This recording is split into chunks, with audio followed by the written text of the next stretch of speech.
which is a program very similar to Adobe Illustrator. So it'll let you draw and edit art in that's vector images, and so it gives you a lot of control over those vector images. You can actually, with vector images, if you're not familiar with them, they can be scaled up to large sizes without becoming pixelated. You can do all kinds of really cool stuff with this program. I'll show you an example of some art. Oop, this is the art of some art that can be created using Inkscape. Here's an example of a guitar, and once it's all drawn up, we can quickly change the coloring, and it keeps the lighting and shading. Another example is of working with layers in Inkscape. We have these different layers of this tooth animation, and we can toggle them on and off. We can lock them or unlock them so that we don't accidentally select them while we're working with a different layer. So it's a great tool, lots and lots of good features and tons of different applications. This next program, Gimp, is a bitmap image editor. It's similar to Adobe Photoshop, and it has a lot of the same functionality that you'd expect to have with in Photoshop.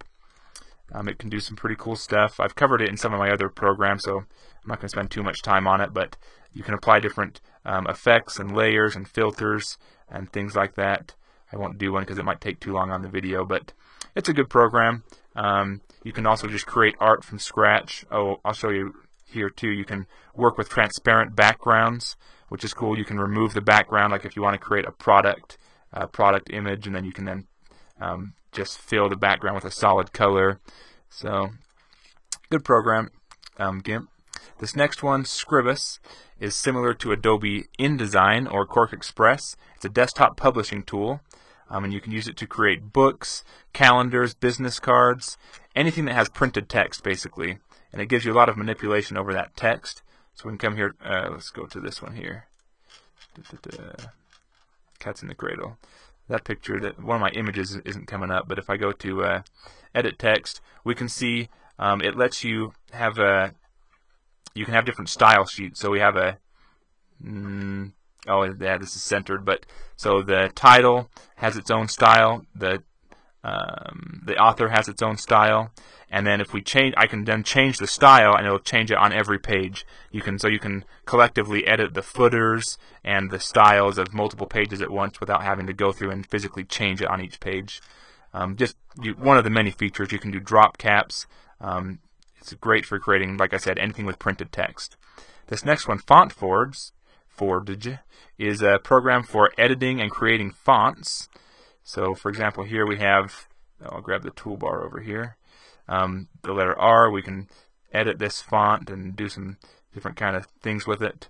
You can also create fonts from scratch. It's compatible with several different font formats, and you can actually use it to convert fonts from one format to another. So it's a good tool, Forge. This last program, Dia, is a program for creating flowcharts and diagrams. For example, we can just very quickly sketch up a diagram and then link ideas together. And it gives you a lot of control and manipulation over how this diagram works.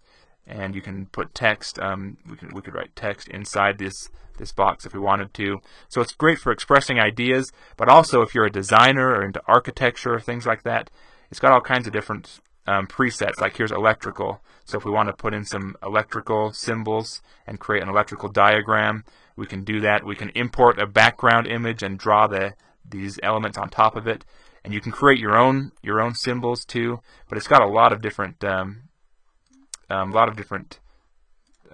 things. You've got Cisco networking. You could do a Cisco network diagram. So good for network diagrams. Make these bigger and see what I'm doing here. So cool program. Lots of different features and applications for it as well. And really quickly before we go, I want to show you this program, GPick. It's a Windows and Linux only program, I think, but it's also open source, and it's a color picker or a color scheme generator. It'll help you when you're creating art, help you find complementary colors. When you find them, you can just double click them and it'll put them over here in this color lineup that you can then export and use with programs like Gimp, and all these ones I've showed you today I think are compatible with these different palettes. You can also use them to, you can drag and drop. It's not letting me do it because of this screen. I'm doing a screencast right now, but you can come over here and actually apply these colors to a sample web page or a sample menu and figure out, which colors are going to be best for that. So it's a color picker and scheme generation tool, and that's GPick. Well, these are the programs I wanted to share with you today. Appreciate you watching. If you're interested, I'd like you to check out some of my other videos where I do some web design tools. I also have 2D and 3D animation tools. So check out my other videos. Go ahead and comment and subscribe if you'd like to. And I hope you have a wonderful day.